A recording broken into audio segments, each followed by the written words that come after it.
So when we started putting the program together, we thought it important to have a few minutes to try to emphasize some of the power of collaborations with data providers and academics about things that can be done only with the data that is being inside the companies as opposed to existing data sets. And so that's what we're going to start now. So there's going to be 5 of us who are going to come by and give a little bit of a taste of some of the research that has come out of the collaboration between academics and companies with very powerful administrative data sets. So I'm going to start off and I'm going to talk a little bit about some of my work with John Grigsby, who's a graduate student in the department, Chicago Economics Department in AHU.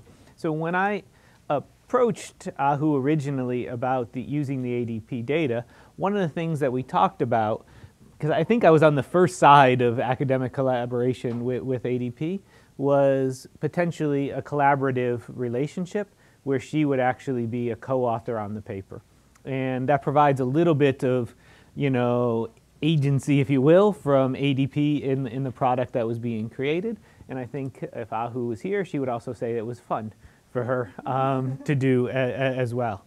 And so what a strength of the ADP data relative to existing data sets is the micro data we have on actual wages earned by an employee. So a lot of the time that we use data sets, whether that be from household surveys like the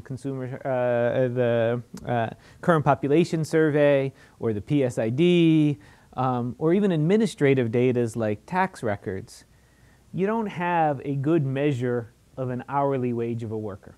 Okay? And why is that important? Well, in the household data sets, you have sometimes self-reported wages, which are done with error. Oftentimes, you have earnings and hours both reported with error, and then you divide to make a wage. With administrative data sets, what you'll have is quarterly earnings, but you don't have much of the extensive margin of hours or even the intensive margin of hours conditional on working. So if I see your quarterly earnings was 10,000, I don't know if you made, 1,000 each week for over the quarter, or you made 10,000 in 1 week and 0 the remaining weeks. So what the ADP data does is allow us to actually measure wages at a very high frequency with very low measurement error, and questions of wage stickiness are foremost important to macroeconomists when they start thinking about cyclical fluctuations. So when you heard Janet Yellen in the middle of the recession saying, why aren't we having a lot of wage growth coming out of the recession? Well, she said wages were sticky during the recession. They didn't fall much during the recession, and as a result we have this pent-up wage demand. That was a conjecture, but we didn't have a lot of good data on the measurement of wages.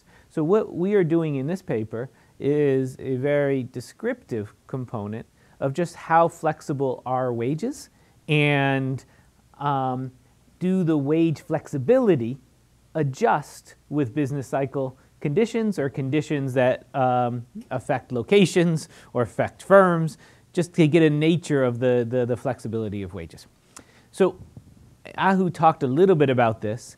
The key thing that I wanted to represent is the data we have available to us, and AHU mentioned it. They do some coverage of ADP of really small firms with between 1 and 50 employees. That's a separate product, and we don't have access to that. Their main bread and butter is when AHU talks about small firms or small businesses, it's like 50 to 500. Okay, not so much of the really small. So there is some selection, and we're missing some of the very small firms. But ADP does have a very good industry mix. So as AHU mentioned earlier, I have about 1 out of 8 employees is in the U.S. at any given point in time is having their payroll processed through ADP. So it's a huge sample, fairly representative, with the one caveat: it misses really small firms, or at least the data we have access. They have a separate product for really small firms, but the data we have access misses really small firms. Everything I'm going to show you is going to be reweighted to try to make it nationally representative by industry mix and firm size. It does the weights don't do too much to the patterns I'm going to show you, because the data is, for the most part, pretty representative. The data tracks individuals within firms, of course, because the sampling frame of the data is a firm. So you firm contracts with ADP. So as a result, I get all workers' wages within a firm in the data set. So then you could, and this is going to be important, I could actually ask questions like, whose wages adjust when a firm gets shocked within the firm? Is it the top of the distribution, the bottom of the distribution, the middle of the distribution? And so you can measure the whole distribution within the firm. You could also, because the data is so large, track workers across firms. Now there is some selection with that, because the workers that we have available to track across firms are only the ones that go from one ADP firm to another ADP firm. If you go from an ADP firm to a not ADP firm, we don't have that in the data. Now if that's random, that's not a big problem. But that is a caveat on the data. Because the data is so large, you have many people moving across ADP firms at a given point in time. Okay? And again, what I'm looking at, the data starts, again, when they talked about it earlier, ADP wasn't keeping their data. So there was a lot of data they just threw away over time. They started keeping their data May 2008, and so we have up to the most current period. We get it with about a year lag, so it goes through December 2016.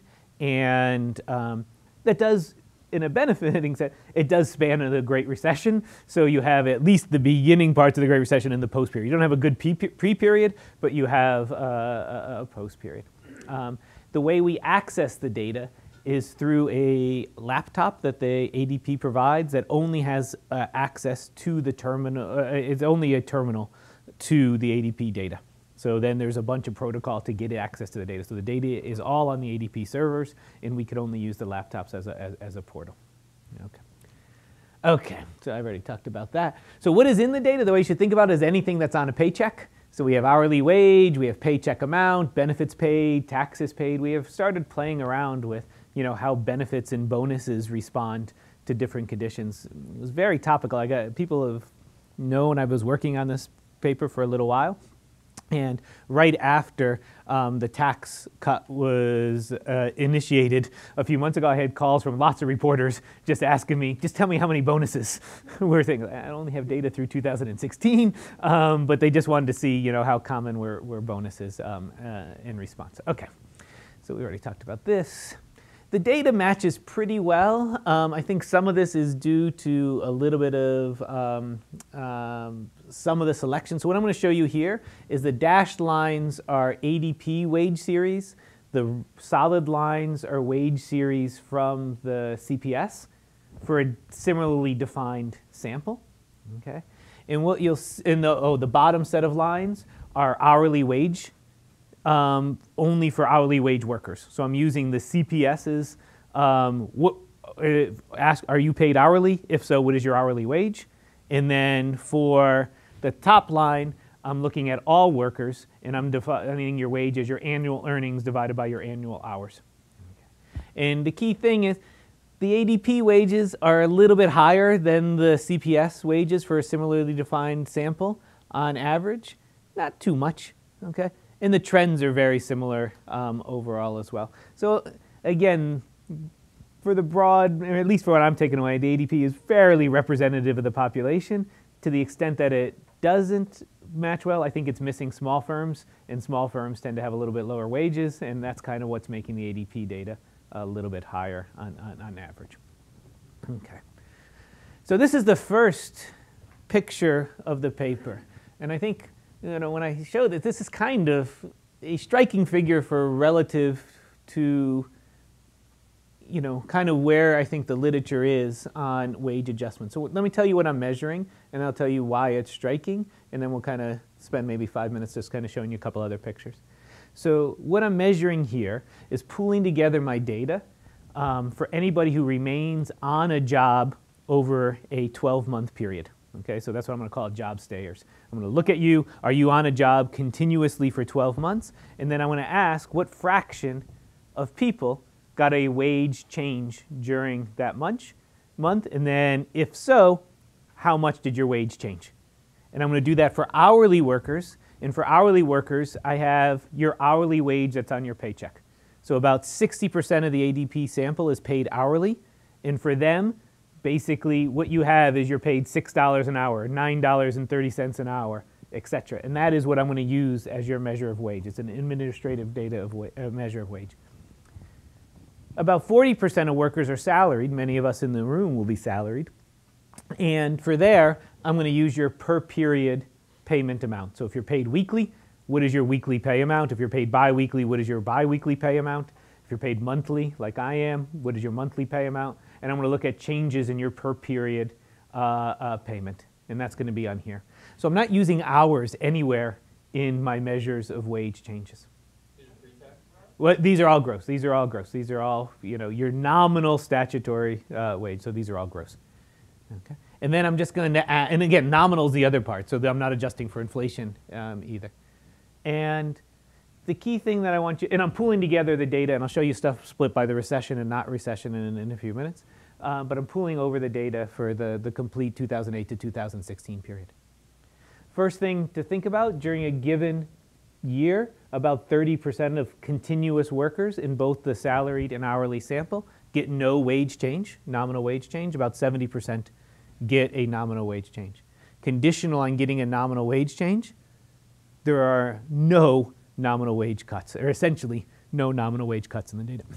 Now we get this from the CPS. I'll show you some data from the CPS in a little while. We know that there's a spike at 0 in wage adjustments. We know that there is, less nominal wage cuts than there is nominal wage increases. But because of the measurement error in these other data sets, and I'll show you this a little bit later on, the mass of nominal wage cuts is not essentially 0 in those data. I'll show you some other thing.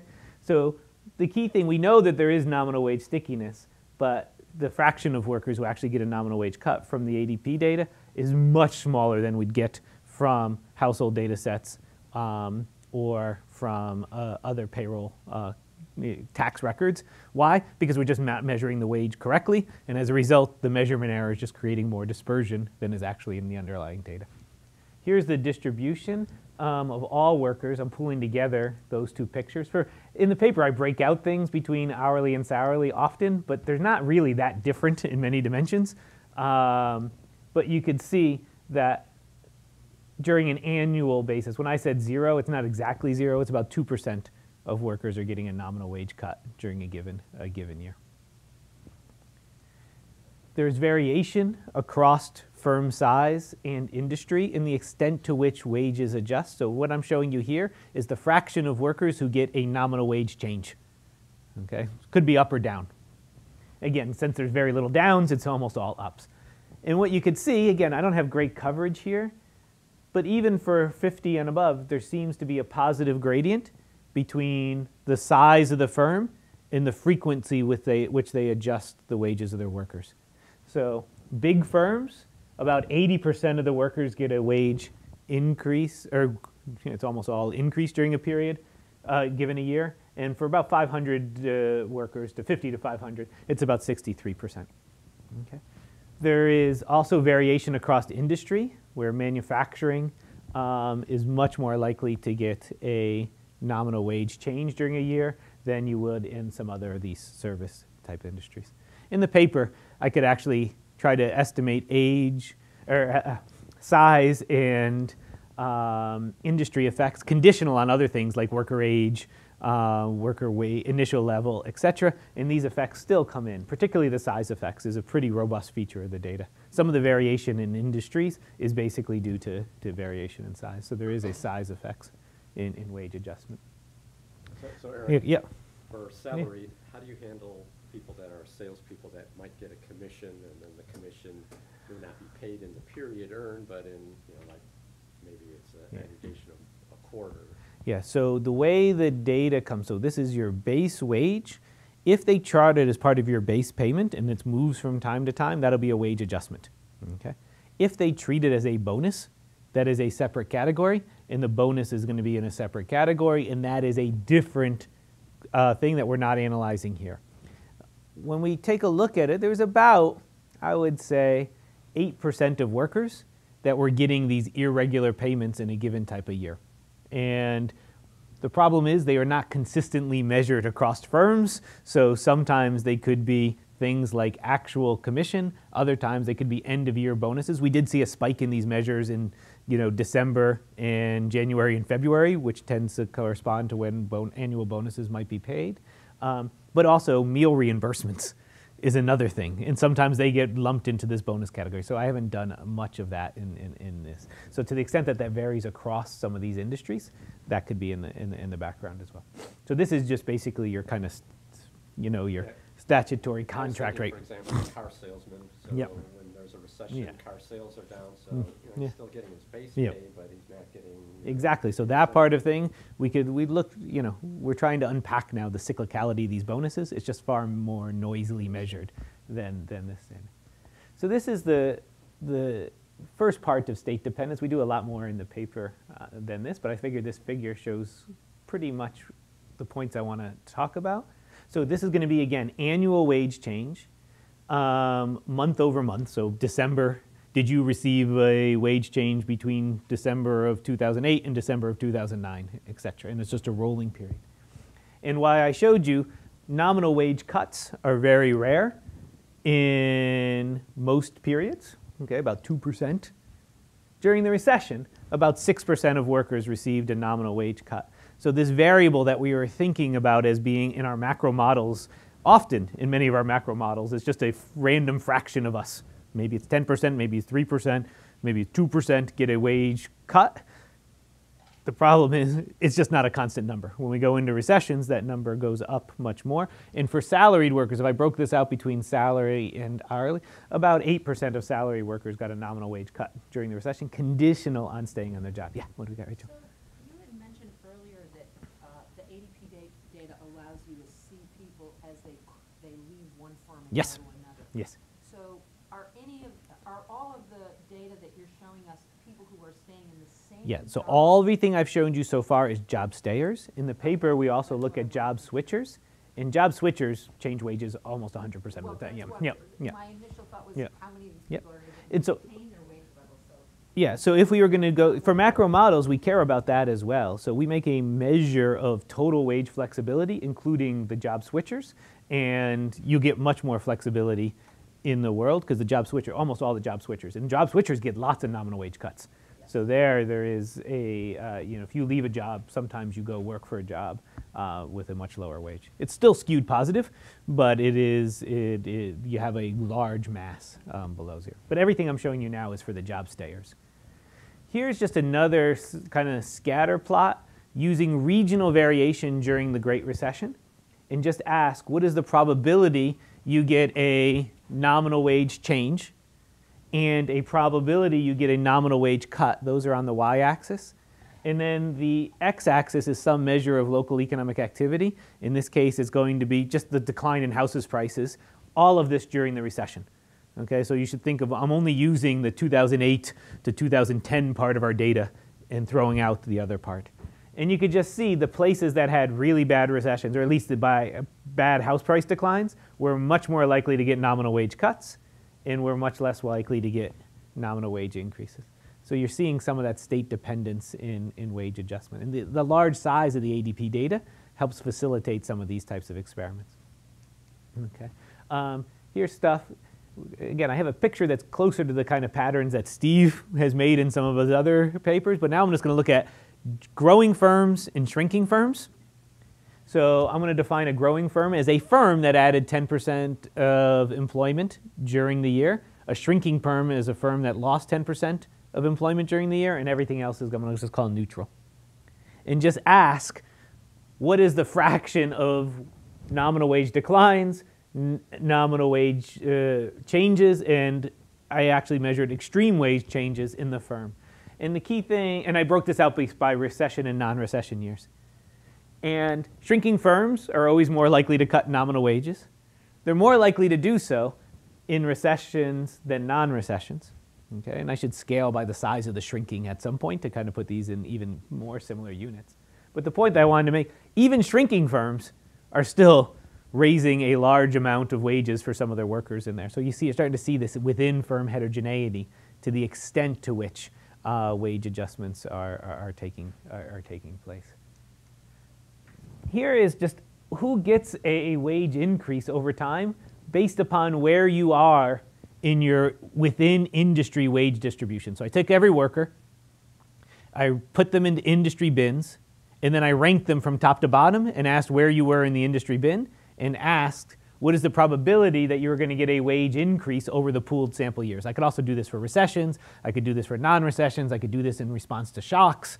And the key thing here is you're seeing the middle of the distribution is not much variation. Across many of the patterns I see, the top of the distribution is less likely to get a wage change, maybe because they don't have a lot of their compensation in their statutory wage. Maybe it's in bonuses and other things. But when I also measure this in wage cuts, I don't think I put it in the slide, the top of the distribution is much more likely to get a wage cut. The bottom of the distribution, much more likely to get fired. So when shocks happen, they don't get a wage change too much, but they are much more likely to get fired at the bottom of the distribution. So the last picture, and then I'll take a question or two, and then we'll move on to the others, because we're just supposed to highlight a little bit of the research that we're doing with the data here. So this is, suppose I took my data and made it like what you would get from tax records. So for tax records or Social Security earnings reports, I get quarterly earnings per workers. And some states actually give me measures of some hours I worked. So let's take quarterly earnings and divide it by some administrative reports of hours and make a wage measure, like I would if I had tax data, and see what kind of patterns I would get in the data. And the answer is you get a far more larger amount of wage dispersion than you would otherwise. And a lot of that is, again, just the noise in the data, particularly with the hours component when you aggregate things to the quarterly earning. So that's kind of shows you the benefit of actually having the high frequency payroll data in terms of making some of these moments. Okay. So ADP partnership is crucial for the study. The ADP data is unlike any other publicly available data set in the sense that it has the frequency of pay change at the micro level, at the paycheck level. And if you're interested in something like wage stickiness, where measurement error is very important, you need data free of measurement error. And that's exactly the reason I reached out to AHU to begin with. I was interested in wage stickiness. This is the only data I could think of that would be able to potentially answer these types of questions. And then I kind of showed you kind of some of the results we had.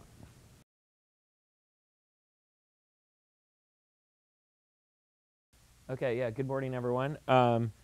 So I'm Dean Eckles. I'm at MIT, and today I'm going to talk to you mainly about research that I conducted either while I was previously a data scientist at Facebook or as part of continued collaborations that I have with Facebook. And so a number of my co-authors that are listed here are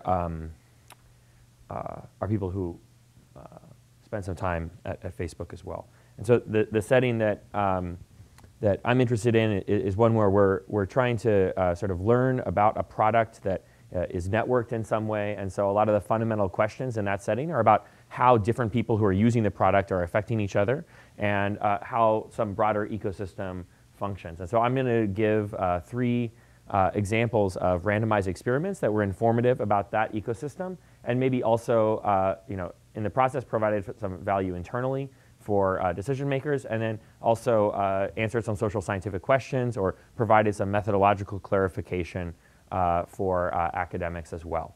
And so the kind of setting that I'm thinking about is one in which we have a lot of people who are networked together, and the experience of one particular individual is shaped by others' experience. And so in this setting, if we imagine something as really sort of straightforward as we're interested in rolling out some new product change, and we were to randomly assign some people to receive that product change and other people to not, how would we use data to decide whether this product change is positive for the business, positive for your customers? And that's a little bit more complicated in this network setting where many of the effects that arise from changing part of the product experience happen because people are interacting. So here, if this product change is actually like video conferencing, adding a video conferencing feature or changing the video conferencing feature, if we just randomly give this person the video conferencing feature, we may not learn anything about video conferencing because their only friend doesn't have the feature, right? So that's a very mundane sense in which you have to think more carefully about peer effects, network effects, social interactions in this kind of a setting. So before I actually get to the experiment part, just because it's sort of very topically relevant. I thought I would mention some non-experimental research that we did as well, looking at the spread of true and false information on Facebook. And so this is also an example of where I think we were quite early in doing this research in 2013, and then it was published in 2014. And this has influenced both some of internal conversations that people have about how to deal with the spread of misinformation and information, but also what some of the work that academics have done, most recently by some of my colleagues at MIT who've conducted now a more systematic study of the spread of misinformation in collaboration with Twitter. So here, this is just an example of really the viral nature of how information propagates in this kind of an environment. And so each point in this picture is an individual person resharing a photo that represents a rumor about the Obamacare medical device tax, which basically Cabela's had a sort of a computer error and was incorrectly charging everybody this medical device tax. And so a lot of people were posting some pictures of their receipts and saying things like this. And so this rumor kind of has this mixed truth value, because it is true that Cabela's is charging everyone this medical device tax. It's not true that anything sold at Cabela's basically qualifies for this tax. So you can see how this is propagating, and actually I've colored in red the particular instances of somebody propagating this information where one of their friends replied to their post linking to the website Snopes.com, which is a fact-checking website. And so kind of if you squint at this picture, you might say that actually there's some kind of a causal effect of the friend linking to Snopes, to pointing out that maybe this story isn't everything that it looks like. And perhaps we might say, yeah, these red vertices here perhaps have fewer children, right? That they result in less subsequent sharing. So, and we actually produced some observational evidence for this fact as well. So looking at especially false rumors or sort of mixed rumors that are Snoped versus not Snoped, this is adjusting for a bunch of observables and looking at comparing the same rumors but just different particular elements in these cascades that either get this reply or not. The ones that do get this kind of reply have, say, much higher deletion rates, so people realize, oh, what I'm sharing is false. I don't want to be sharing misinformation. I'm going to delete it, or at least I don't want to be faced with the social pressure of somebody telling me that I'm spreading false information. And that there's also, I don't think I included that here, but also a lower reshare rate, lower virality of this information immediately following that. So this is purely observational data, and so if you were really trying to understand how could you do something about this, you'd probably want to run a randomized experiment to understand the nature of, in this case, these kind of negative peer effects, right? These negative peer effects might be a very positive thing in a lot of ways, right? The idea that somebody is giving me some kind of correction to something that I'm sharing, and that's hopefully improving the information ecosystem overall. So the rest of what I was going to talk about is cases where we are specifically trying to study peer effects in this context through a few different means. And so one of them is through experiments that modulate some mechanism for peer effects. So a case where we know that the behavior of one individual is going to be affected by the behavior of their friends via some particular channels, right? And so here the one I have in mind is this kind of an advertising channel where we have some ad unit. This is a relatively out-of-date ad unit now, where I see an ad for this brand Tough Mudder, and it mentions that 3 of my friends like that brand. So if you look observationally at the like rate, the rate at which I go on to sort of express my affiliation or liking of this brand as a function of the number of friends who are shown in that ad, there's this really steep incline. So going from showing 1 friend to showing 2 is like nearly a 60% increase, right? This, however, is a purely observational estimate, right? This just looks at people who essentially are shown ads and happen to have different numbers of friends who are affiliated with the brand that's advertising. So really, to make this more credible, we want to do a randomized experiment. And so here, we're modulating this mechanism of peer effects. So we're essentially randomizing whether some peer adoption decision is communicated to the ego. So here's another example from a slightly different ad unit. So here on the left, we have an ad unit where there is no personalized social cue displayed, just some aggregate adoption information. On the right, we have this personalized social cue that a particular friend likes this brand. what I sort of like about this experimental setup is this really minimal change, but this is also really relevant to the business, right? In the sense that what's the value of displaying this kind of social information in the setting? How does this change both, essentially perceived relevance on the part of users, and then how that's potentially revealed through clicks and likes and potentially other downstream actions. The particular experiment I'm presenting here is a case where we did random assignment at the level of user ad pairs. So we have a few users and ads. And so we're taking examples of cases where the user who's about to see the ad could be shown this one on the right because they do have a friend, at least one friend, who likes this particular ad. And we're going to randomly assign them to either see the personalized social cue on the right or not. And so it's really this sort of minimal modification where basically we have the same number of non-white pixels on average, essentially. So here are the results of this in terms of the like rate. And so each one of these panels corresponds to cases where there's different numbers of peers who like the page. So I have 1, 2, or 3 friends who like the page. And then we're going to show either 0 of those friends and show that aggregate social information, or show one of those friends selected at random, who will always be the same friend if there's multiple impressions that occur. And so the comparisons within these panels then are these randomized comparisons where we've just randomly assigned people to either see this minimal cue about their friend or not. And so we can see that, for example, if you have this one friend, that this results in around 10% increase in the like rate. Other types of interaction rates go up similarly. This is still obviously an important degree of influence, but maybe this is starting to modify the picture that we had earlier from just the observational data. And so you can see really that there is this important kind of, in the absence of an experiment, important confounding by processes like homophily or other sort of common external causes. Because if you look at the cases where we're not actually showing the personalized information, just this aggregate social information, the response rates are still increasing in the number of friends that you have who like the page, even when that information is not displayed. Okay. So we did a similar version in this kind of other ad unit where you can show a multiple number of peers. That's the one that I showed the observational data from previously. So this was the observational data showing this really steep increase in these interaction rates.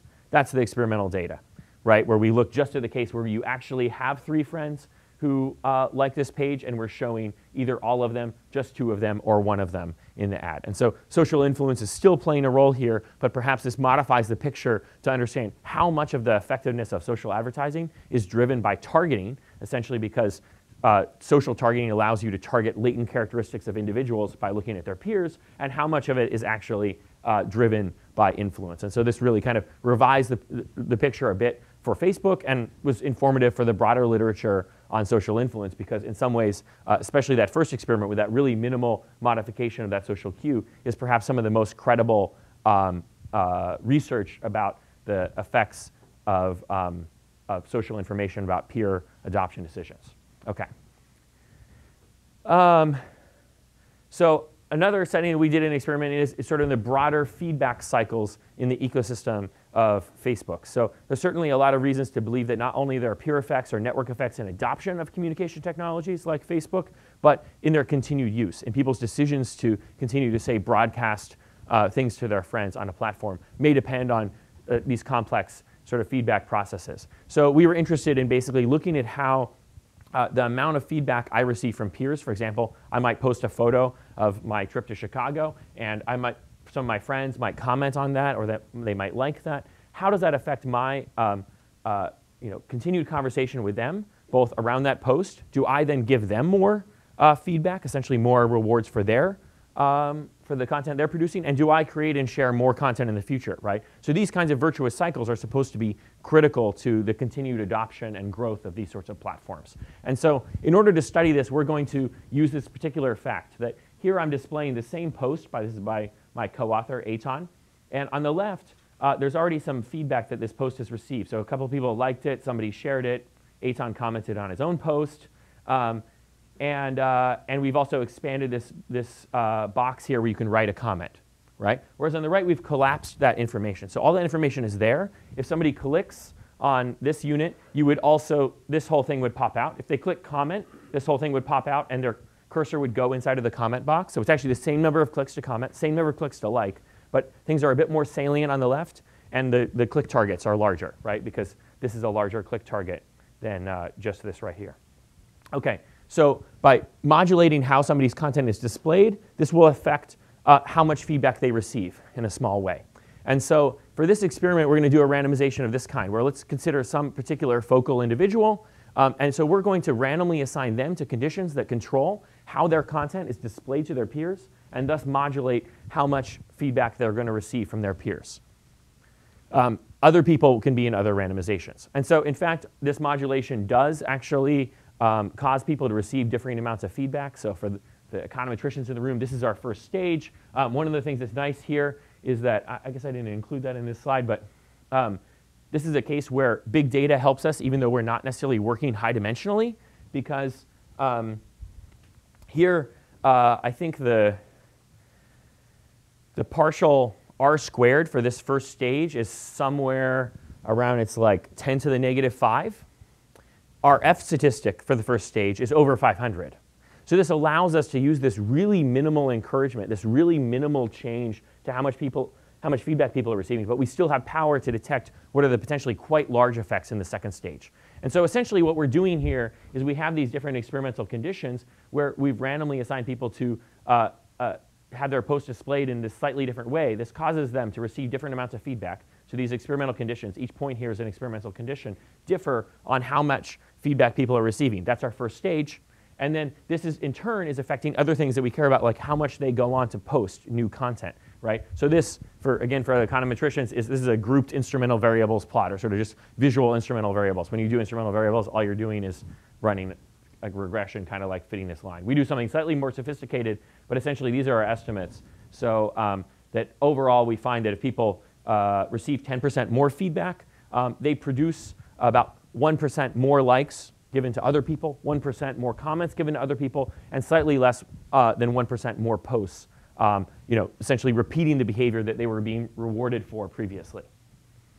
Okay, and again, this story is something that we were able to tell, and this kind of credible evidence here, because we ran this specific randomized experiment to investigate these mechanisms. If we had instead done an observational analysis, here adjusting for all the same covariates that we adjust for, which includes actually 80,000 fixed effects for different network positions, these are the results that we would get from an observational analysis, which would dramatically overstate the degree to which receiving feedback produces me giving other people feedback and produces additional posts. And in fact, for some of the outcomes, the sign of the bias is reversed. So we could be wrong in many different ways depending on which outcomes we're looking at. So I think this highlights the way in which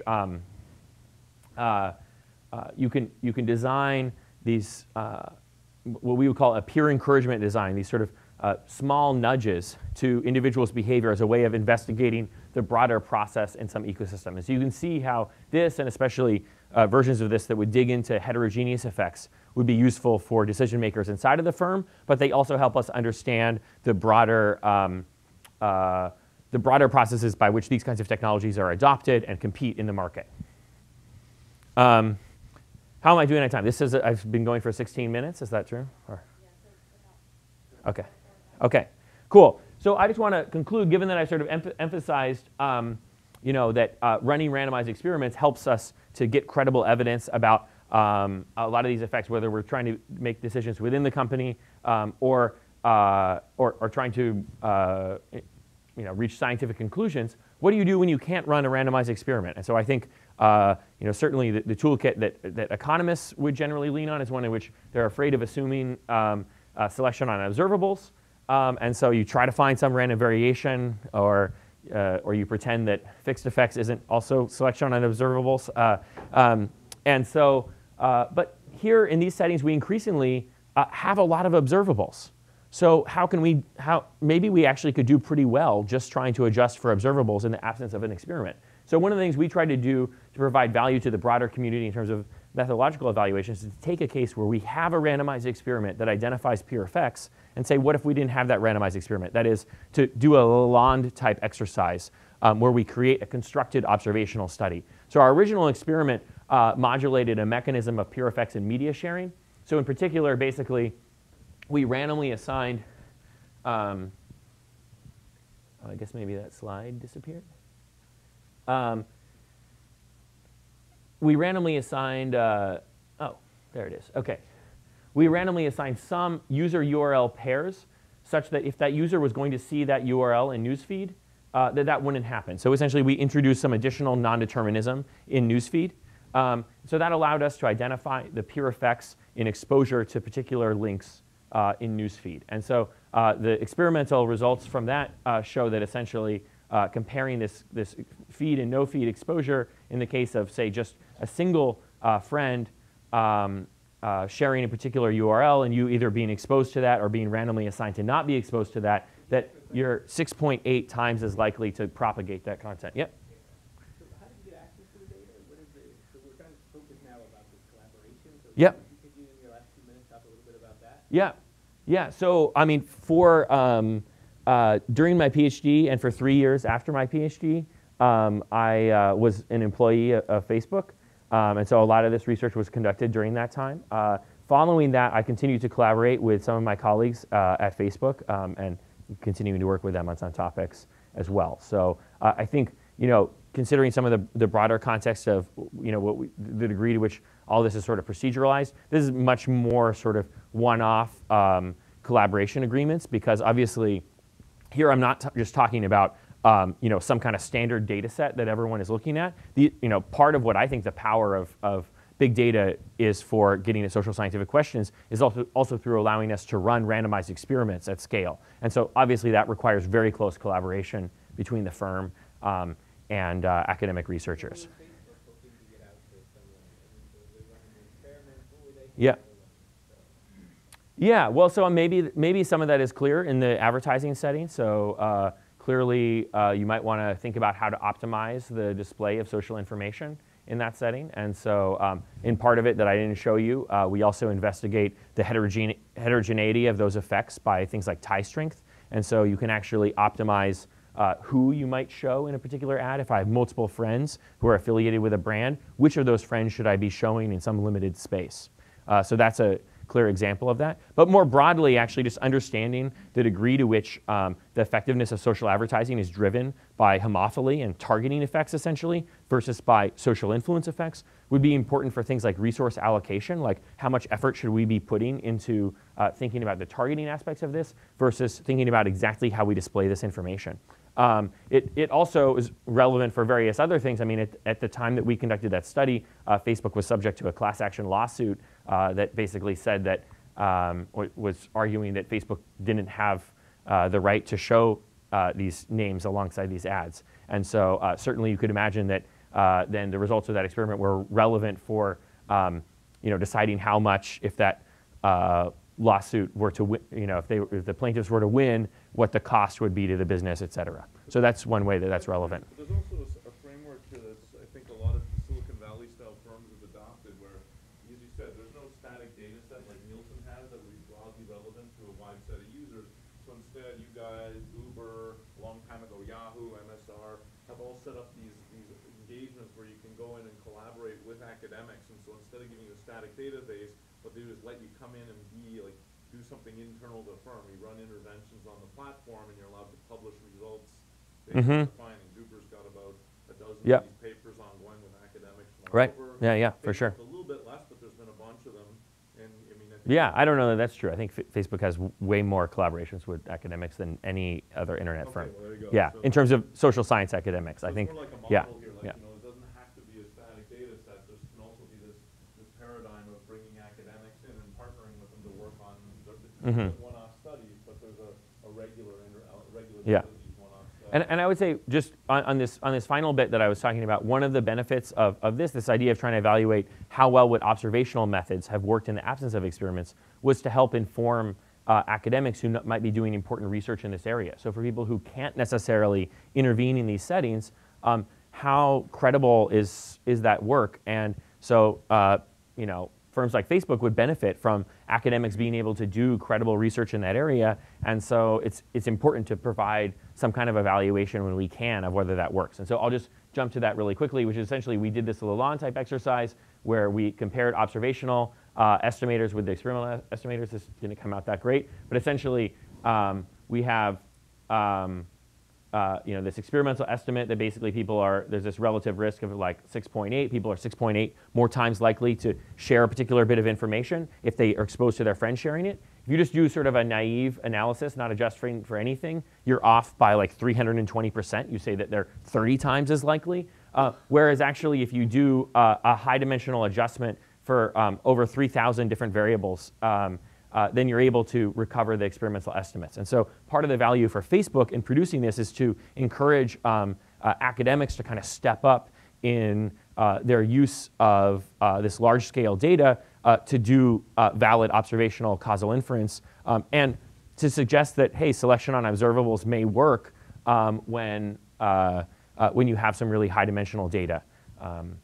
So I think that is one pattern of also why it's beneficial to Facebook, is to sort of enable academics to do better research by informing them about maybe the validity of some of the methods that are available. So yeah, thanks a lot for your interest. If anyone wants to talk about other sorts of collaboration or data sharing, I also work with, I'm just not talking about any of that work today, but I also work with other companies to do research using their data. So these are the 3 papers that I mainly focused on today. So Neale, Mahoney, going to talk about some early stage research which is coming out of a partnership that Chicago Booth has with TransUnion. We've been working with all of the data for a couple months now, so we are still figuring out where this project is going. But I've been really passionate about studying financial distress in the United States since I was a PhD student. And this data really unlocks, I think, great potential to study these issues and hopefully to increase our understanding about some of the drivers of financial distress in the US. So to provide a little bit of motivation why I'm excited about these issues, financial distress is very high in the United States. I guess I don't have data here from Europe, but trust me, it's much higher among people with a credit report. So I think that's about 90% of adults. More than 1/3. Oh man. Yes, I know you can use Skype to talk to people. So more than 1/3 have a collections item on their credit report. Slightly more than 1/4 have a non-medical collections item. Slightly more than 1/4 have a medical collections item. If you have something, there is a tail of people who have very small collections amounts, $50, $100, $150, but the average amount is quite large, close to $4,000. If you look, for example, at people who are delinquent on at least one credit card, that's about 1 in 7 people with a credit report. If you focus on people who actually have a credit card, so they're at risk, now we're at about 1 in 5 people with a credit card. So very high levels of financial distress. And if I can get my clicker to work. So we have this phenomenal partnership with TransUnion where we're working with an anonymized 10% sample of consumer credit reports. We have monthly snapshots for this panel of individuals from January 2000 through to close to today.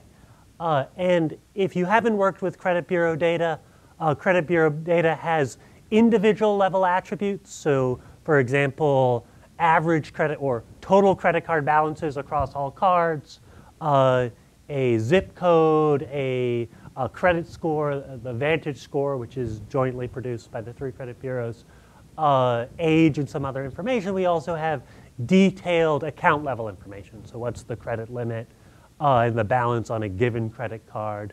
What's the collection line amount on a given collection line? So like I said, this project is very much still in process, trying to understand financial distress by focusing on some metrics that we think give us a broad window into what's going on. So today I'll talk about collections, credit card delinquencies. In the future, I hope to be looking at bankruptcy filings as well. We think these are useful metrics because unlike, for example, a mortgage where you can only see default for people who take out a home loan, which are a selected sample of individuals, these give us fairly broad coverage.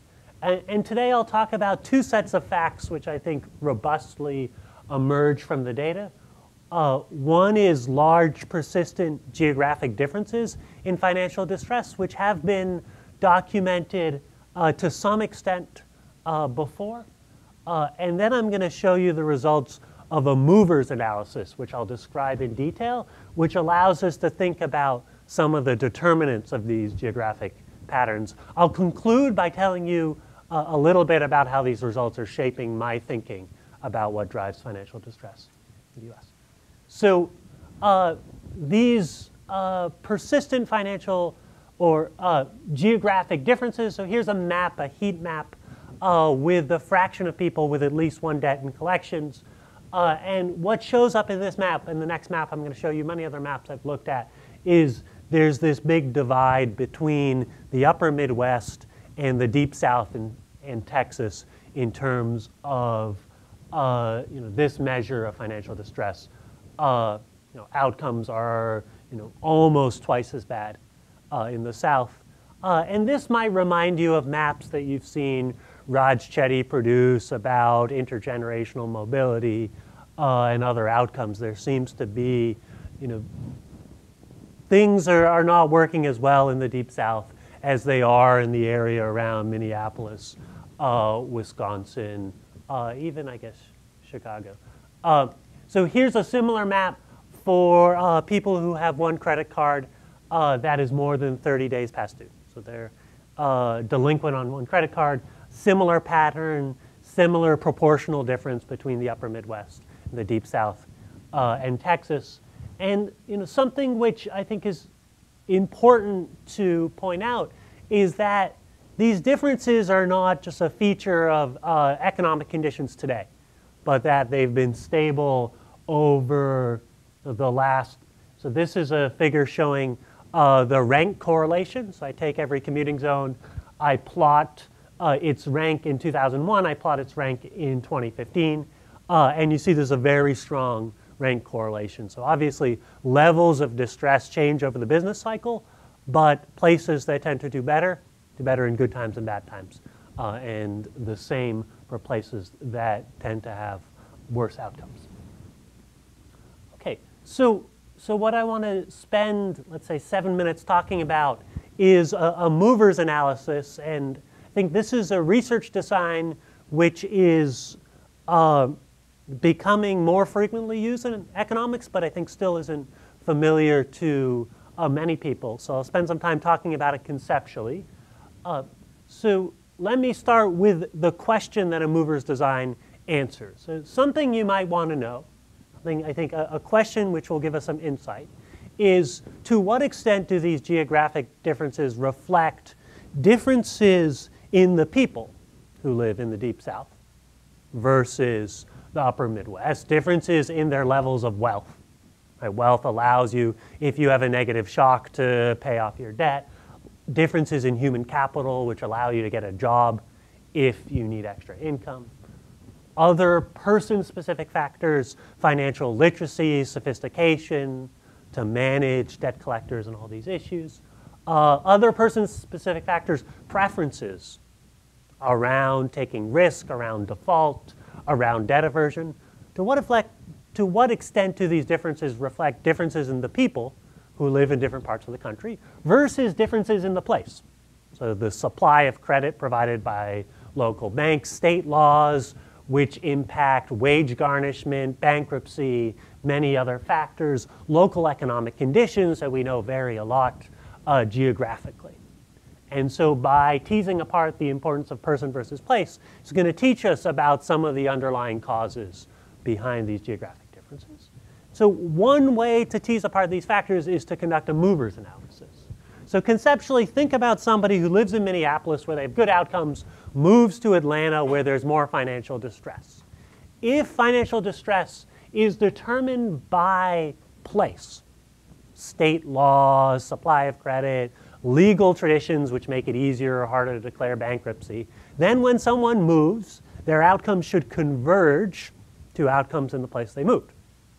If instead geographic differences reflect something about the person, someone who moved from a place with good outcomes to a place with worse outcomes shouldn't see their outcomes converge.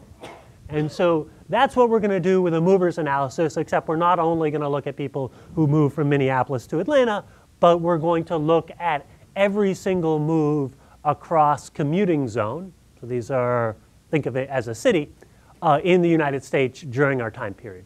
So we have many moves in different directions, from Atlanta to Minneapolis, Minneapolis to Atlanta, moves of different size, where size is measured by the difference in financial distress. And that's going to allow us to both estimate the importance of person and place and also examine robustness and sensitivity to many different factors. The identifying assumption in the language of econometrics for using this sort of approach is that movers and non-movers only differ up to a time invariant constant. That is, the people who move and don't move are on parallel trends. And what I'll do is I'll show you some data that indicates that these differences between movers and non-movers only emerge on impact at the point of time in the move, which tells us that they were similar to people who didn't move before they moved. And I'll show you things stabilizing afterwards, which I think also supports this argument. So a little bit of math. We're going to look at people who move 0 times or move once during our data. The high quality location data that we have from TransUnion is vital to make this work. I think people have tried to do this with data from TransUnion's competitors and have not been successful because the quality of the geographic data is not as good. So this is a huge advantage that we have as researchers. What we're going to do is we create this measure delta, which is the average difference in an outcome between the origin and the destination. We're going to run these regressions where we look at what happens to our outcome. Let's say it's debts in collection or credit card delinquency. We're going to regress it on an individual fixed effect, some controls for time, some other controls for stuff we can see. And importantly, then we're going to look at the coefficient on this difference, how it evolves relative to the time of the move. And if our research design is correct, we're going to assume that there's 0 effect on that variable before the move. That there's no effect of moving to Atlanta before you move to Atlanta. Otherwise, that will tell us, well, the people who move are different. And then we're going to look at how that effect evolves over time to see to what extent are people adjusting to the new environment. If theta becomes 1, then it's all place. People are perfectly 100% adjusting. If theta is 0, it's all person. People are not adjusting at all. So here are the results in figures. So the vertical line is the time of the move. Time is measured in quarters relative to the move. Before the move, this basically just tells us that movers and non-movers are identical. After the move, we see outcomes converge towards those in the place they move, but only 20 or 25% of the way. In other settings where people have done this looking at use of medical care, things converge 50, 60% of the way. So this is a very low level of convergence. We've looked at people who move early in the sample, so we can look at how things evolve over an 8-year time span, and again, they sort of converge at about 25%. So what does this mean? Well, there's much more to do, but let me give you some tentative thoughts based upon this analysis.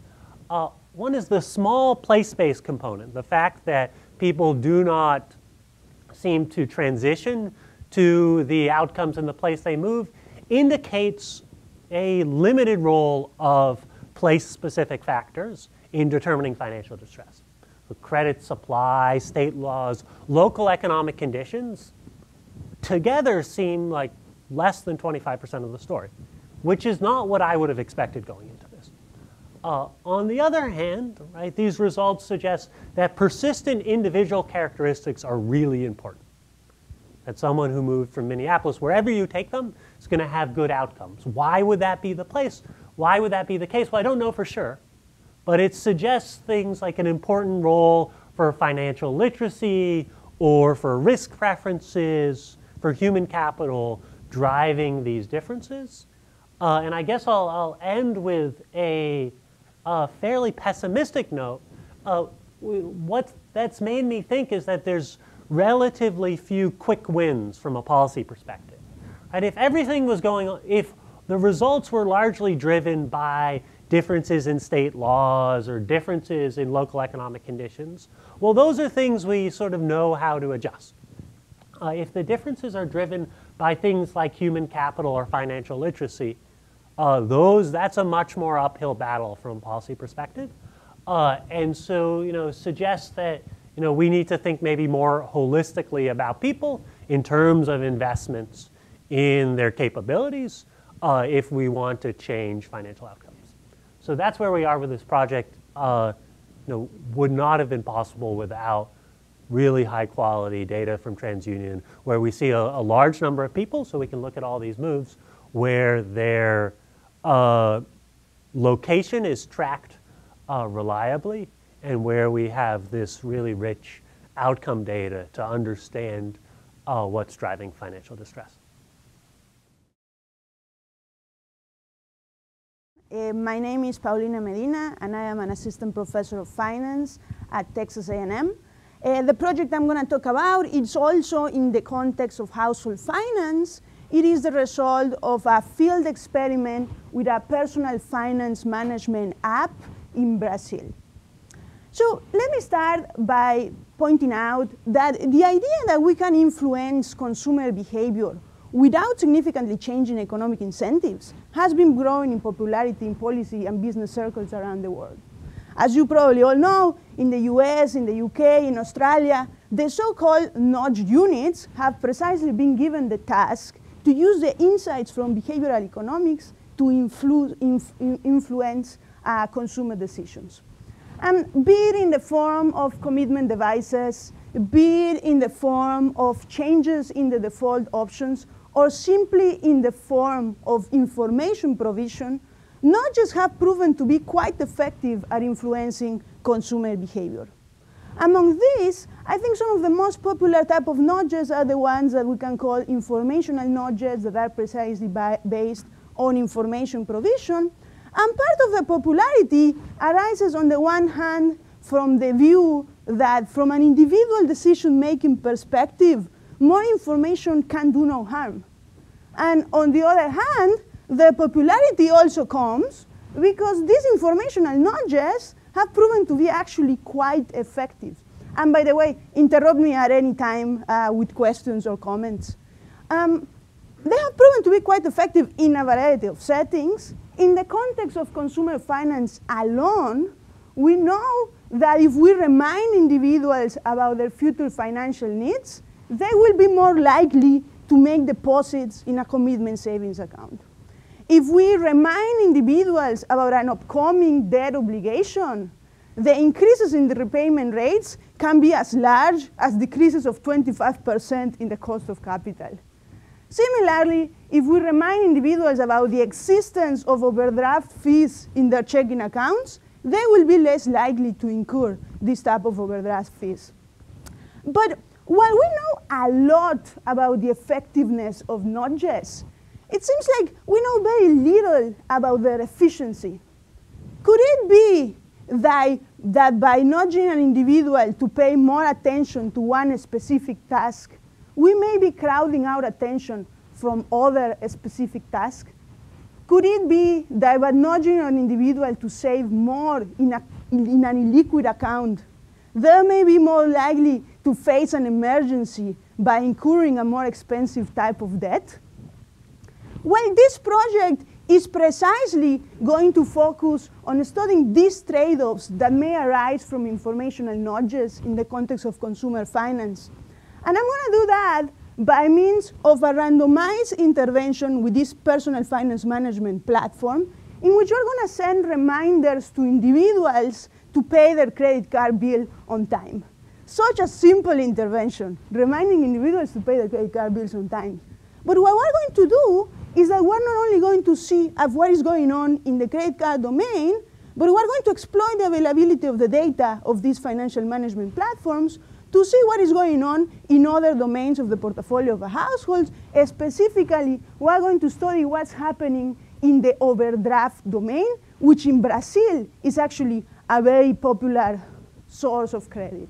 And what we're going to find is that on the one hand, yes, these credit card reminders are quite effective, and they reduce the amount of late payment fees paid by close to 13%. But on the other hand, if we look at a richer set of outcomes, and we look at the total amount of fees paid by these individuals, specifically including credit cards and overdraft fees, the story is quite different. And the reduction is only of 2.5%. That is no longer statistically significant. And what we actually find is that part of this happens because this response is very heterogeneous. And there are some individuals that are not close to the overdraft margin, are not prone to using overdraft, for which there is actually no unintended consequence of this message. And these individuals save on average 15% in fees paid. But there's another group of individuals that were actually close to the overdraft margin. And when we send them this information, reminding them about the credit card, what we would have expected that they may simply ignore that piece of information. Well, what we observe is that they actually follow the advice on that message, that actually act on that nudge, even when they should not, because for them, on average, we find a 5% increase in the total cost of fees paid that is coming from this trade-off between overdraft fees and checking accounts.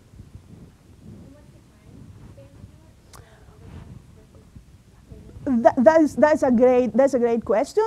So it is not the credit card payment that is overdrafting individuals, but it is within a month after the credit card payment that these individuals are incurring overdraft fees. So the way we think about it is like sometimes these reminders are designed, think on a specific behavioral limitation in mind, that we can think about it as limited attention or limited memory. But we do not take into account that this nudge may interact with other behavioral limitations, namely incorrect expectations about the probability of incurring overdraft in the future, or maybe the idea that when we get a message multiple times, not only we're providing information, but we're making this one task more salient. And the way that salience has been introduced in the economics and the behavioral economics literature is by affecting the perceived importance of the most salient task. When you're making something more salient, you are actually making it look more important from the perspective of individuals. And I'm going to try to show you some evidence that I think that could be one of the drivers behind this unintended effect.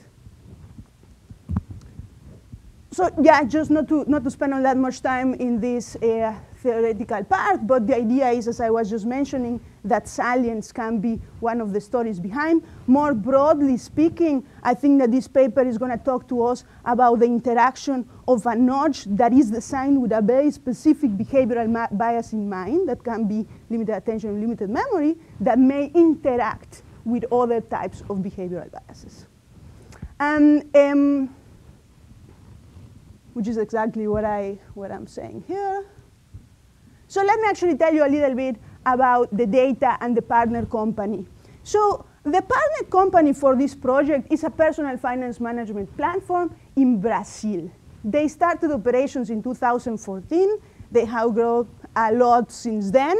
They have a very good reputation among their consumers. And what they do, like this personal finance management in the US, such as Mint.com from Intuit, etc., is that this is an aggregator of all the financial transactions of potentially in different banks and different products. This firm specifically focuses on checking accounts and credit accounts. We do not have access to, say, the mortgages and other types of components of the balance sheet of the household, but still these two pieces of information are going to be useful for our analysis. And as you can see, you can interact with this partner company both on their website or on your phone. And in your phone, they typically provide you different metrics about your finances, your balances, aggregate balances in your credit account, aggregate balances in your credit card, and other metrics about the health, your financial health. No? And importantly for us, this company routinely communicates with their users via push notifications or via surveys. This is an example of one of the pushes that we send. It is in Portuguese, and it's basically telling you, you recently received reminders about your credit card payments. Do you want to continue receiving them or not? And we actually got an overwhelming 77% of people that wanted to continue receiving the reminders. And on the other hand, we have one of these pushes that we sent. Your credit card due date is here. Pay today and avoid late payment fees. In case you have already paid, ignore. And the type of data that we have is transactional level data, which means that for all the accounts that are registered in this platform, regardless if they are in the same bank or in different banks, we observe the transactions of these users with a string description of the transaction, the timestamp, and the value, of course. And I want to take a few minutes to see why this company was interested in working, in this case with me, in this project. The idea is, part of the business model of this company is to grow their user base. And to grow their user base, they want to prove to the potential consumers that they are helping you to better manage their finances. If they can show you that you are saving in banking fees, that is very good publicity for them, no? And in this case, with the results that I'm going to show you, I think we can actually see specifically beyond a simple reminder to pay your credit card bills, what you can do to do an extra push using the richness of the data to target who gets what kind of message. You know? So the experimental design is very simple. As I mentioned, this company was partnered in August of 2014, and we basically started conversation somewhere in 2015, and we took all the users that have paid a late payment fee in the past. We did that because we do not have the due date for the individuals, but we recover the due date from the individuals from the date in which your late payment fee was posted. And after that, we imposed another filter to focus on individuals that were still active in the platform, and we took all those 26,000 users that satisfied that condition, and the intervention took place over 3 billing cycles. So 2 billing cycles before the intervention, we had information. 2 billing cycles, the intervention lasted. And 2 billing cycles go over 3 months because the due dates are staggered. And we also got information on 2 billing cycles after the intervention. A couple of descriptive statistics of who are these users in this platform. Because this is Brazil and access to financial services is limited, actually the median individual in our sample is in the top decile of the Brazilian income distribution, but still they have an income a median income of $3,000 per month. But some of these descriptive statistics that were really telling us there's something that can be done here is that, first of all, in Brazil, delinquency rates are very high. And we actually have that 23% of individuals in the sample miss a late payment fee on any given month. But we also find that many of these individuals miss the payment by less than 30 days. So these are not people that are defaulting on their credit card. These are people that are missing the payment and paying a few days late, being charged a late payment fee and paying a few days late. And importantly, the fraction of users among the ones that were paying a late payment fee that had enough balance in their checking account to cover the payment is 35%. So this really says, in principle, there is an opportunity for a simple intervention to nudge these individuals to make a better decision. How am I on time?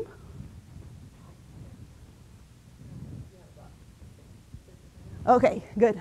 And the experimental design was, as I mentioned, very simple. We take these 26,000 users, and we're going to focus the main analysis on 20 of these 26,000 users that are going to be allocated half between control and half in treatment groups. And I set aside 6,000 users to try to, for the academic part of this, to try to tease out what is the mechanism behind this response, to have some additional treatments beyond the program evaluation part of this, to try to tease out the explanations. no? And the idea is that this is how the billing cycle of a given individual looks. No? You have a due date and then 30 more days before your next due date. And what we did is that we defined some messages that are early on in the billing cycle. What we had in mind here was a type of mental accounting story. Can we actually tell individuals to set the money aside for the credit card payment so that when the time comes, they have the money? Just as a heads up, we do not find that effect. Individuals did not set the money aside and did not reach their due date with higher balances. And you can see these messages are: start planning for your next credit card payment, set the money aside, did you set the money aside? And we set up 2 additional messages that are the more reminder-like messages, which is precisely in the part of the billing cycle where you are when your payment is due, in which individuals are told to pay, right? These 5 messages that are defined are appended into different treatments. The first treatment is what we can call the full treatment that receives all 5 messages. And this is going to be related to this salient story that I was talking about. You get the same information multiple times. And the second treatment received only the last 2 messages, which is only the messages when your payment is already due and asking you to take an action. And what I find is, like, just as I mentioned, that there is a reduction of close to 13% in the total cost of late payment fees by these users. And using the richness of this data, we can actually try to tease out where is the money coming from these payments. And we find this, the advantage of these experiments is that the econometric specification is super simple. We're just simply going to have a diff in diff with individual fixed effects to increase precision. And we do find that there is a reduction of close to 13% that is larger for individuals in the full treatment group compared to individuals in the due date alert group. And just to be clear, this could have gone either way. We didn't know ex ante. When you're getting so many messages, you may altogether ignore them. But what we actually find is that these messages were reinforcing to take this action. And we try to study if the effect is driven by changes in spending patterns that allow you to reach your due date with more balances to be better able to make the payment. But we do not find much of that. The mental accounting hypothesis could not be confirmed with the data. But instead, we find that it is conditional on having enough balance at the time when the payment is due, that if you receive more of these messages, you will be more likely to make the payment. And that is what I find here.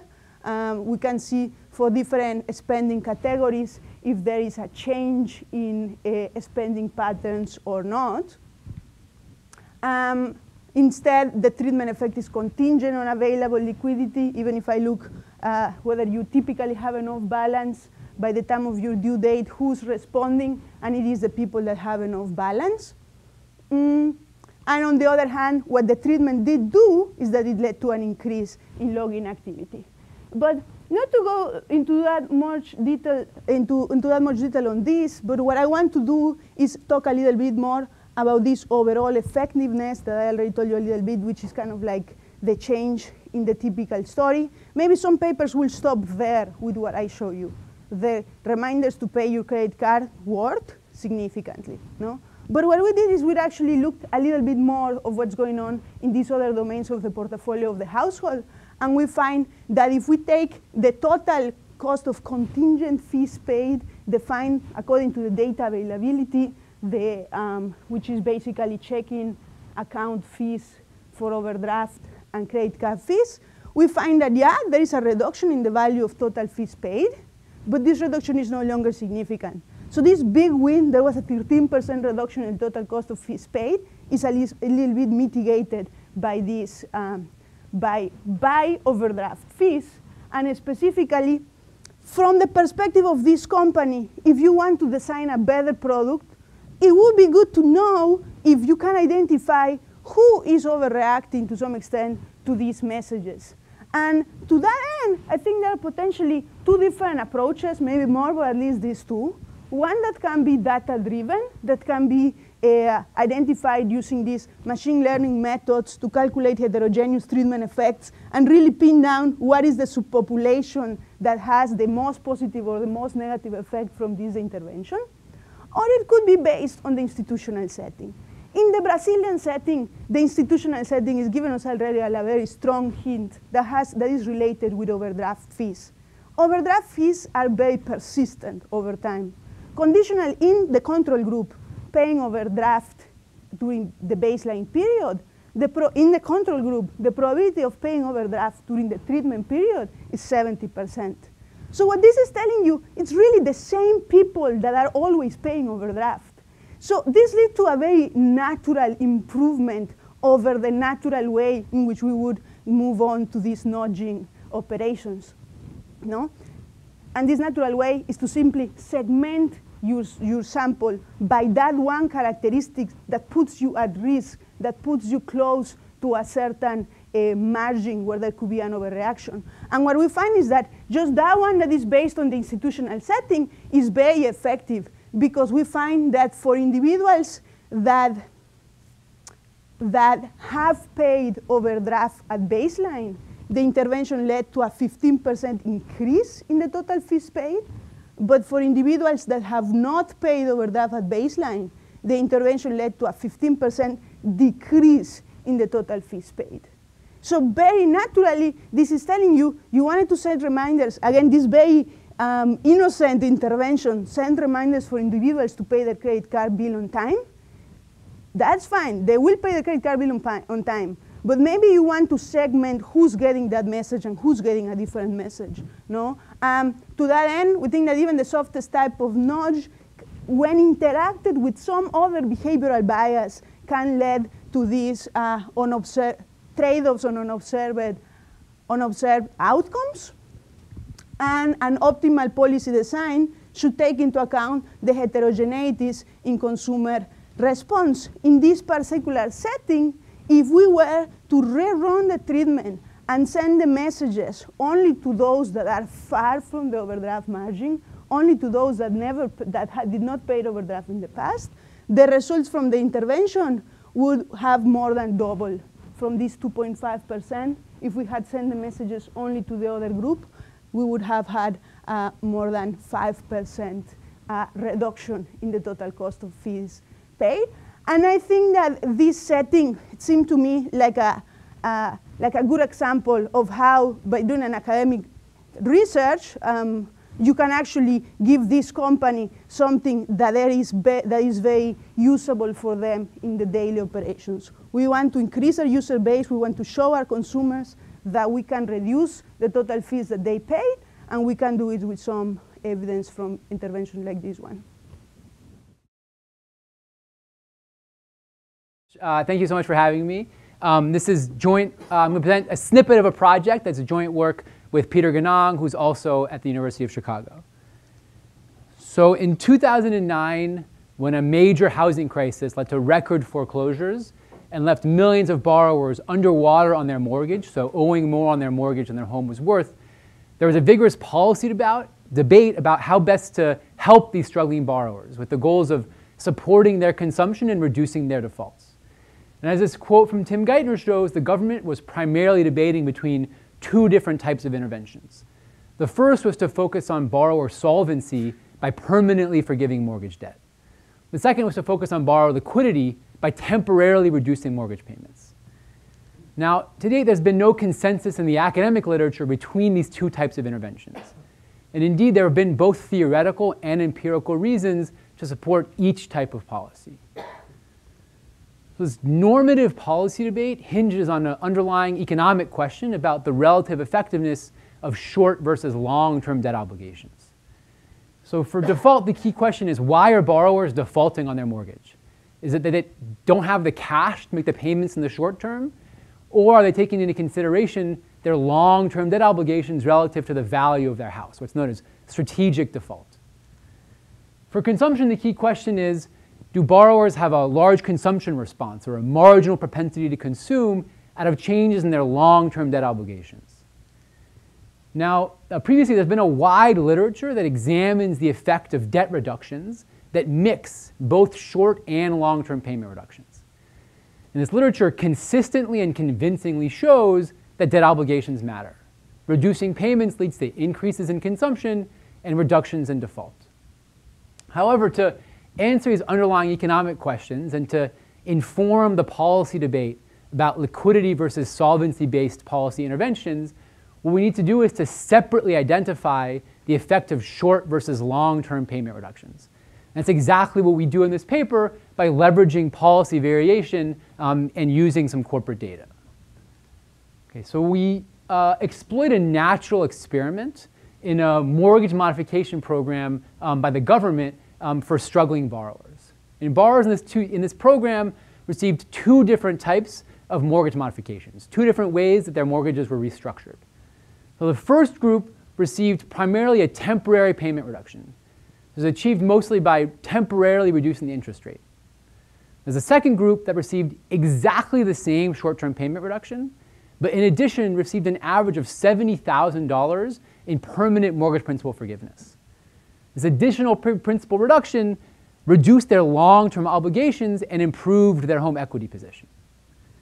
I'm also going to look at a third group outside of the government program that was ineligible for the government program, but instead received a proprietary modification by JP Morgan Chase.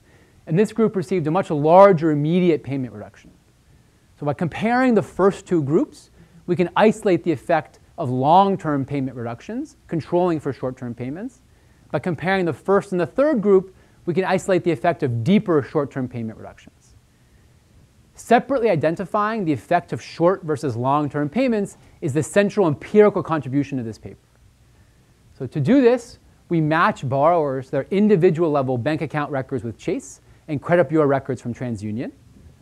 And we exploit empirical strategies called regression discontinuity and difference in differences. And what we find is that this substantial mortgage principal forgiveness that reduces long-term obligations but doesn't change short-term payments has no short-term effect on durable consumption, non-durable consumption, or default. Now, importantly, in the policy that we study, in the principal reduction policy we study, borrowers are still underwater on their mortgage. They still owe more on their mortgage than their home is worth, even after receiving this principal reduction, which means that although their long-term obligations are reduced, their access to liquidity in the short term is unchanged. In contrast, we find that immediate and deeper short-term payment reductions that immediately increase borrower cash flow have large effects in terms of reducing borrower default. So to help interpret these empirical results and to bring it back to the underlying economic questions, we build a partial equilibrium life cycle model of consumption and default. I'm not going to say anything more about the model today, except to just note that we found that using a structural model has been helpful for sort of interpreting all of the rich empirics that we see from this detailed corporate data that we're working with. Okay, so I'm going to use basically the next 10 minutes to try to convince you of three things and show three empirical results. So the first is that principal reduction does not have an effect on default rates, and here I'm going to primarily be using TransUnion data. I'm going to say that in contrast, payment reduction, immediate payment reduction, has a big effect in terms of reducing default, and there I'm going to leverage the Chase data set. And then I'm going to show that in both data sets, I can run essentially exactly the same specification and show that principal reduction has no effect in terms of increasing borrower consumption. So for looking at the effect of principal reduction on default, I'm going to leverage these two groups of borrowers in the government mortgage modification program. One group received what I'm going to call a payment reduction modification, another group a payment and principal reduction modification. And here I'm just showing you the financial impact for the borrowers who received the two different types of modifications. So the first set of bars is showing you the average first-year payment reduction for this modified mortgage relative to the status quo.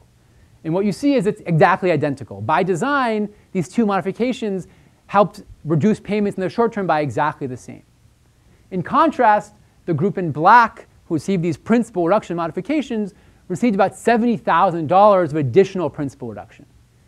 You can also take the net present value of the cash flows owed on the mortgage relative to the status quo, and you see that this group that received these more generous principal reductions had about $35,000 less that they owed on their mortgage in NPV terms.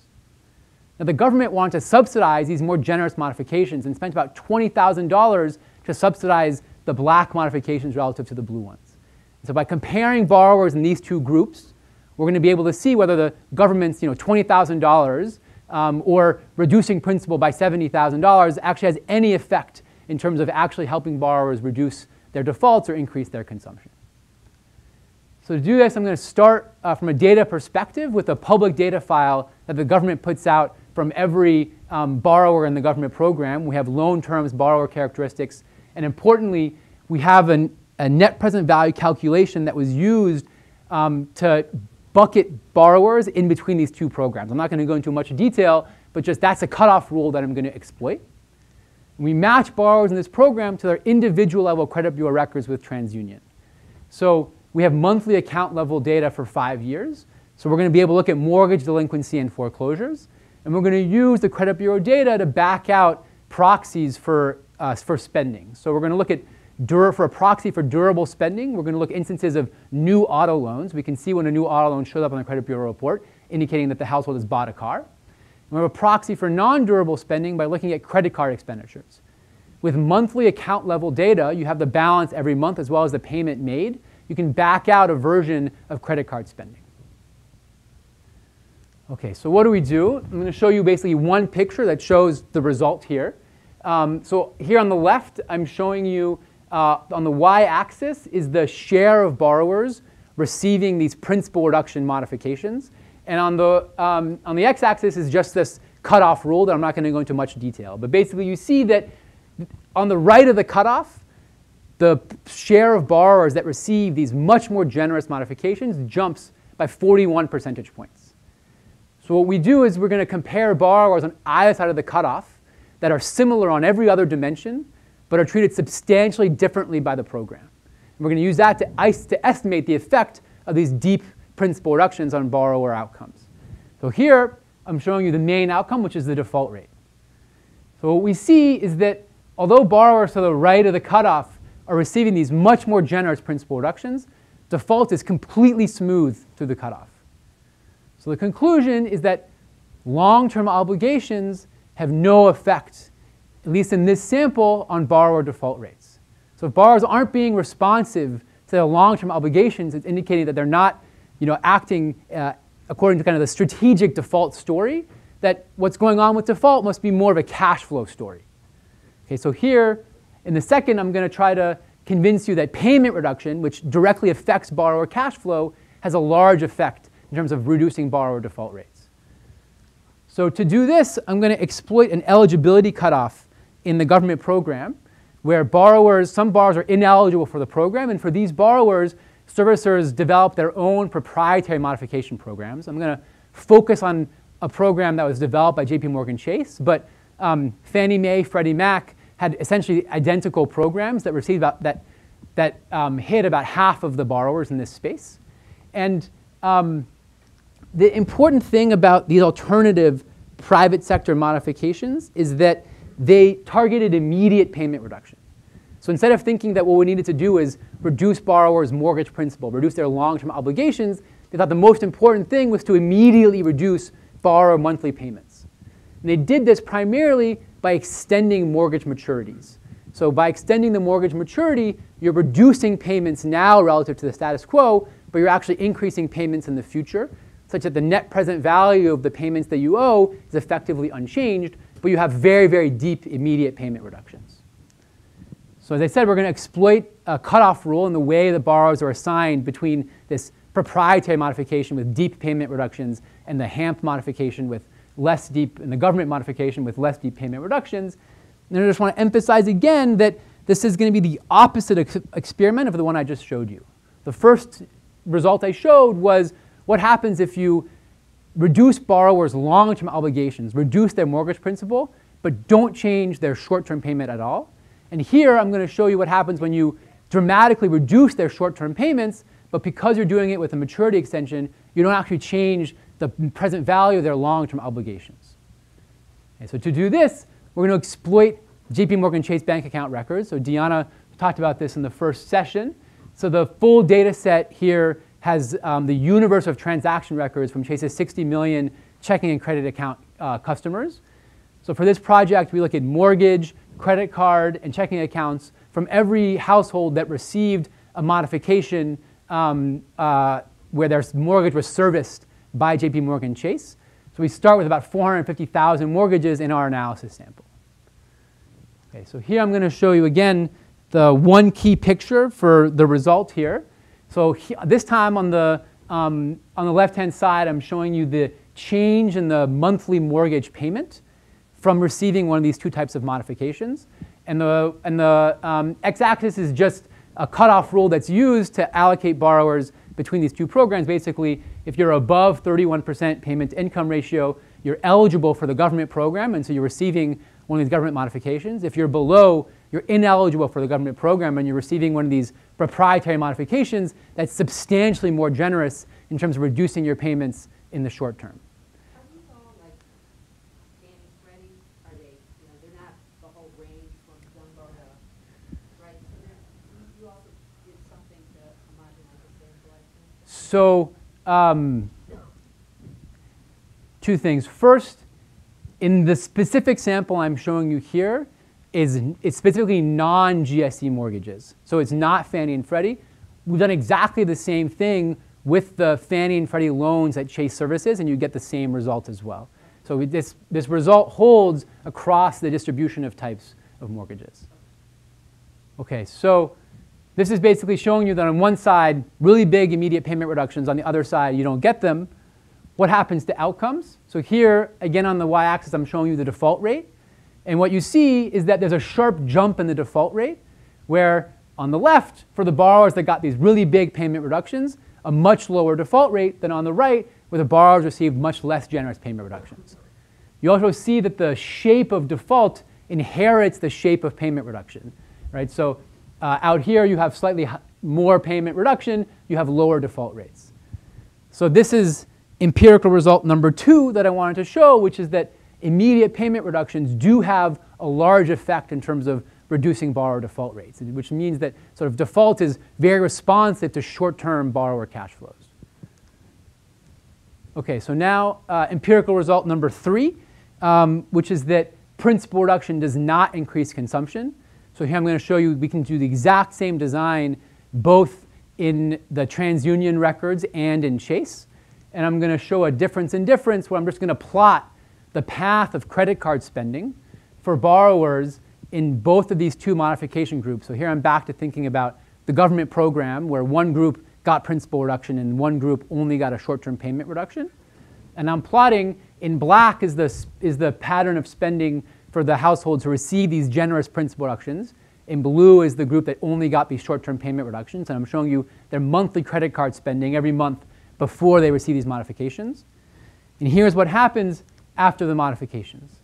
So the modifications help stabilize borrower consumption, which is consistent with the idea that kind of the short-term payment reductions that everybody is getting is helping support consumption. But the group in black that got $70,000 of principal forgiveness had no visible increase in their consumption relative to the group in blue. Now, a couple of slides I'm going to show you are estimates where we kind of get a magnitude for how big this is. Now, we can do exactly the same thing in the JP Morgan Chase bank account records. You have exactly the same picture, essentially. And so to give you a sense of the magnitude, what we do here is we take our estimate of the effect on consumption per dollar of principal reduction. So that's sort of per dollar of home equity gained, and turn that into a marginal propensity to consume. So our point estimate is a marginal propensity to consume of 0.2 cents and an upper bound of our confidence interval of less than 1 cent. All right, so for every dollar of home equity these households are getting, every dollar principal reduction, their spending is going up by at most 1 cent. And to give a sense of the magnitude, we can compare this to the spending responses from home equity changes that other people have estimated usually from price changes. Okay, so when people look at the consumption response to housing wealth using price changes, for the average household, they consistently get marginal propensities to consume of between 4 and 9 cents per dollar. All right, what's particularly surprising is that there's prior estimates that look at households that are highly leveraged, so their loan-to-value ratios. They're still above water, but their loan-to-value ratios are closer to 90%. and they got consumption responses of 18 cents per dollar of principal reduction. Now this is exactly the type of result that was used by policy advocates to argue in favor of giving deep principal reductions, of using all this government funding and using all this investor funding to give these deep principal reductions, but you actually, under the assumption that if high leveraged borrowers are very responsive, then underwater borrowers who are even more highly leveraged would be even more responsive. But we found using this data that we found exactly the opposite conclusion, which is that once borrowers are so far underwater that when you change their home equity position, when you forgive their mortgage principal, you don't actually free up any collateral that can be used to finance new consumption, and that can explain why these households are completely unresponsive to changes in their mortgage principal. Okay, so now let me conclude. There's been no consensus on the relative impacts of short versus long-term debt obligations. This has important implications both for how to design mortgages ex ante and sort of as I've been discussing today, the design of modifications ex post if we have sort of problems and are trying to design workouts. What we did in this project, we separately identified the effect of reducing long-term obligations with no change in short-term payments, and the opposite, which was reducing short-term payments with no change in long-term obligations. What we found is that reducing long-term obligations had no effect, but reducing short-term payments had a very large effect. So the message I want to leave you with is that using corporate data combined with kind of natural policy experiments and kind of structural models can inform questions that are important for both businesses and government.